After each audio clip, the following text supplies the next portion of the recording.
Eccoci signori miei per parlare della Roma, attualmente capolista insieme al Napoli. Le partite devono giungere al termine, è stato appena assegnato un calcio di rigore per la Juventus, giusto per darvi una tempistica temporale, un timing, diciamo così.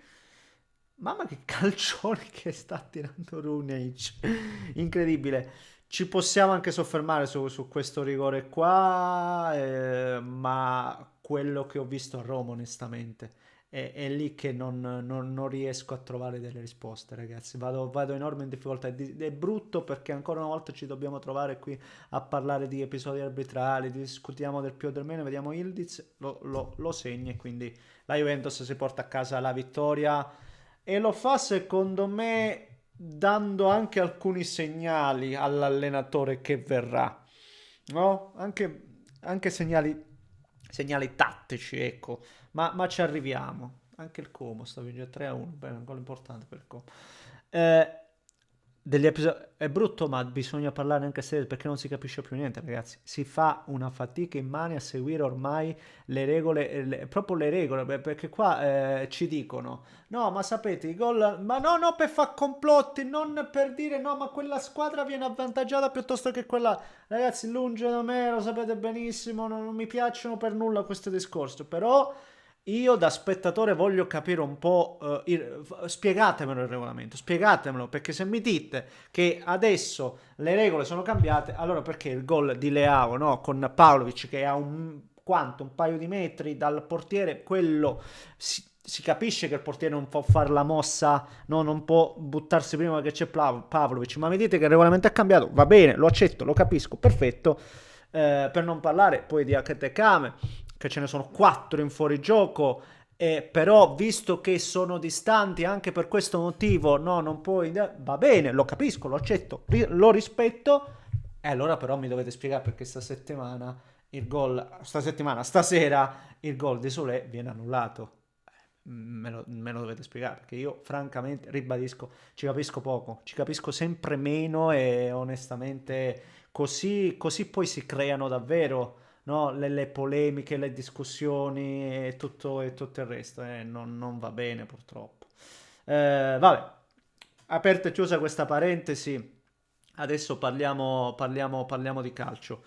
Prima, come al solito, vabbè, gli rigori della Juve a me sembra che per quello che è il criterio di quello a cui stiamo assistendo, quello cui stiamo vedendo, sono rigori che oggi li danno, ecco, e lo dico, lo sapete come lo dico e ne prendo atto, ma magari settimana prossima succederà qualcosa di diverso, quindi pronto sempre a essere smentito, ci mancherebbe altro, ormai è abitudine, senza ombra di dubbio. Ne parliamo ragazzi di quello che abbiamo visto stasera, della Roma che dovrebbe vincere contro il Parma all'Olimpico e di una Juve che comunque ritrova i 3 punti e quindi una vittoria dopo 8 partite consecutive. Già questa comunque è una notizia. Segno comunque che quando cambi l'allenatore una scossa la dai sempre. Non capisco perché, ma la dai sempre. Anche, onestamente, devo dirla anche per prestazione, perché oggi la Juventus ha fatto 3 gol,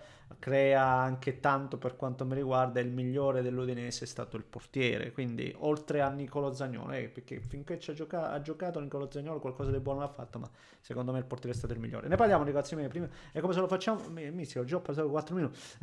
Prima come al solito vi invito a lasciare una like per soddisfare l'algoritmo, a iscrivervi se volete seguire i prossimi contenuti. E a proposito di prossimi contenuti, sono qui in anticipo proprio perché tra poco inizia l'Inter, anzi spero di caricare tutto perché vorrei fare anche una come si chiama, live reaction, ma forse solo uno short. Vedremo, non sto qui a rompervi le scatole. Basta attivare la campanella per seguire tutto e vi ringrazio per tutto, appunto. Allora, parto dalla Juve e poi magari vado dalla a Roma, ragazzi, perché la Roma è in testa alla classifica insieme al Napoli. Vabbè, la Juve di Brambilla a me è sembrato che ha messo le cose al posto giusto, no? Troppi voli pindarici. Calulu l'abbiamo visto nella difesa 3 e non come quinto. Io stasera ho visto due attaccanti, poi certo, per gran parte per, per come andava ad aggredire alcune volte senza palla, si metteva con i tre lì davanti, nel senso Ildiz a sinistra, Openda a destra e sempre Vlahovic centrali, ma nello sviluppo spesso e volentieri si abbassava molto Ildiz ed erano le due punte, cioè per caratteristiche, poi lo sapete benissimo, ormai i moduli, assegnare il modulo alla lavagna è una cosa e in campo è tutto un'altra, quindi ho visto una squadra che mi è piaciuta, Kostic a sinistra, Cambias a destra, ripeto, le cose messe al punto giusto e la Juventus ha fatto vedere di avere delle qualità, le ha messe in campo, ci sono state tante occasioni. Ancora una volta però devo dire che questa squadra si è riconfermata fragile perché era andata avanti, tutto a posto. Appena prendi un po' lo schiaffo, vedi il gol di Zaniolo. Sapete che lì poi quasi quasi l'Udinese ha avuto anche delle chance, no? per far male, addirittura quella di testa di chi era? Nossole, l'altro giocatore di colore che adesso non mi ricordo, però dietro comunque qualcosa concede, ci sono delle disattenzioni, queste restano ed è chiaro che il lavoro di Spalletti, perché seppur Chiellini non ha dato ancora l'ufficialità, è chiaro che deve lavorare su quello Spalletti, no? Innanzitutto sta squadra cercarla di mantenerla più equilibrata possibile proprio dal punto di vista umorale, se vogliamo, perché spesso va, ribadisco ancora una volta, a impanicarsi. È quasi oggi una gara che poi alla fine crei tanto e hai delle occasioni, quasi rischi di non portartela a casa. Ripeto, se quel colpo di testa sul calcio d'angolo per un nulla va dentro anziché fuori, la calcio d'angolo sì, perché poi ragazzi io faccio una fatica, credetemi, vi chiedo scusa perché quando devo guardare due partite io faccio veramente fatica e parliamo della Serie A dove il ritmo non è alle stelle, quindi pensate un po' voi, ma c'ho sta memoria che è veramente volatile.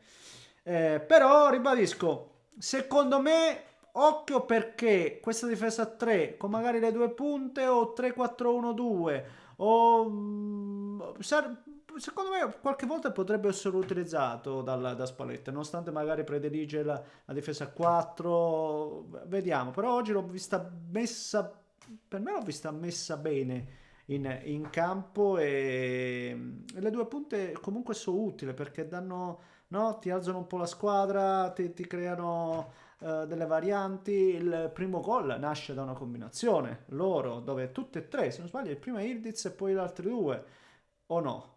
Comunque di sicuro Openda e Vlahovic, no? Anche per lo stesso Vlahovic che secondo me ha fatto bene stasera, viene in qualche modo liberato avendone un altro a fianco. Poi c'è da recuperare David che a me è sembrato ancora una volta, no? Quando è entrato un po' così, lo stesso Openda può fare e deve fare meglio per quanto mi riguarda, però secondo me questo è un piccolo indirizzo, ribadisco, la Juventus non vinceva da 8 partite, quindi già quello di stasera è già una svolta, senza ombra di dubbio. Quindi tre punti che in questo momento servono proprio perché poi le altre rischiano di viaggiare lì davanti e non si fermano. Non si ferma di certo Roma, ragazzi miei. La Roma si porta a casa altri 3 punti davvero, davvero, davvero importanti. Io non me la sento di dire che se continua così addirittura può pensare allo scudetto.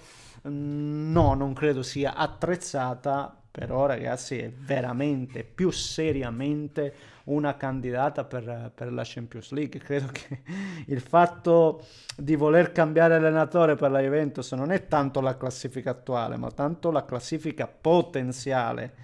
Perché questa Roma, ragazzi miei, alla fine, in un modo o nell'altra, la volge a proprio favore la partita. Oggi contro un Parma chiuso, a riccio, difficile nel primo tempo, è stata una partita tosta, anche carente sotto tanti aspetti dal punto di vista soprattutto dell'occasione, dove se vai a vedere la più nitida, la prima ha avuto il Parma, poi c'è Barnabé che c'è stato lì 2 ore a tirare, ma anche all'inizio ripresa ne ha avuto un altro, cioè oggi era difficile, però difficile anche perché poi aveva visto bene Ferguson, Gasperini gli aveva dato una chance e si fa male dopo pochi minuti. C'è stato l'episodio del gol di Sule annullato. Poi ha alzato un po' i giri del motore, abbiamo visto quell'occasione che era di Bala a fine primo tempo, però la vince non guardando in faccia a nessuno Gasperini. È vero, qualcuno dirà ma così rischi di bruciare i giocatori, però o ti bruci o ti scuoti, perché Bailey entra male, Bailey tra l'altro aveva avuto una chance però non so se era fuori gioco o meno, entra, ripeto, per l'infortunato Ferguson, ma lo toglie all'intervallo perché non gli piaceva.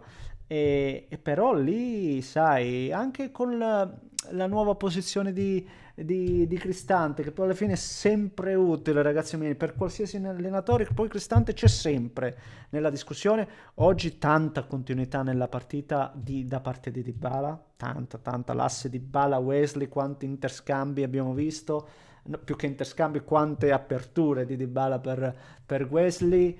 E niente male. Poi ragazzi c'è da dire che la sblocca Hermoso sulla solita palla inattiva, dove lì è formidabile la Roma, tra l'altro era accaduto prima il portiere Suzuki, e poi fa un gol da attaccante Dobbik. Attenzione, perché Dobbik è entrato benissimo, per me è già entrato benissimo nella scorsa gara contro non mi ricordo neanche, a parte che poi abbiamo parlato della serie, mi sa che del Sassuolo, mamma mia che memoria veramente labile. E poi stasera addirittura segna e fa un gol da attaccante, quello che deve fare lì l'attaccante in aria, girarsi bene in un fazzoletto veloce e metterla lì nell'angolino. Quindi tanta roba. Il neo può essere che dopo sul 2-0 devi stare concentrato e non devi prendere gol, invece se non sbaglio una rimessa lunga, una spizzata in mezzo, e si sono fatti trovare impreparati. Però ragazzi, la Roma, questa era la partita tosta. Questa è una partita tosta, ragazzi, contro un avversario chiuso, a riccio, una squadra come la Roma che, come abbiamo visto anche nelle precedenti gare, ha fatto fatica a segnare. Oggi ne fa 2 di gol, uno tra l'altro glielo annullano, e quindi, ma si vede proprio per come nel secondo tempo, come ha alzato i giri del motore e voleva vincere, ci è riuscito. Questo è un segnale importante. Questa è una vittoria, arrivo a dire, una delle vittorie più importanti per la Roma, sicuramente. Per quanto mi riguarda, una delle più importanti. Assolutamente sì. Va bene, ragazzi, sono andato lungo, forse sì, forse no, non lo so. Fatemi sapere cosa ne pensate voi. Un grande abbraccio da Reschio.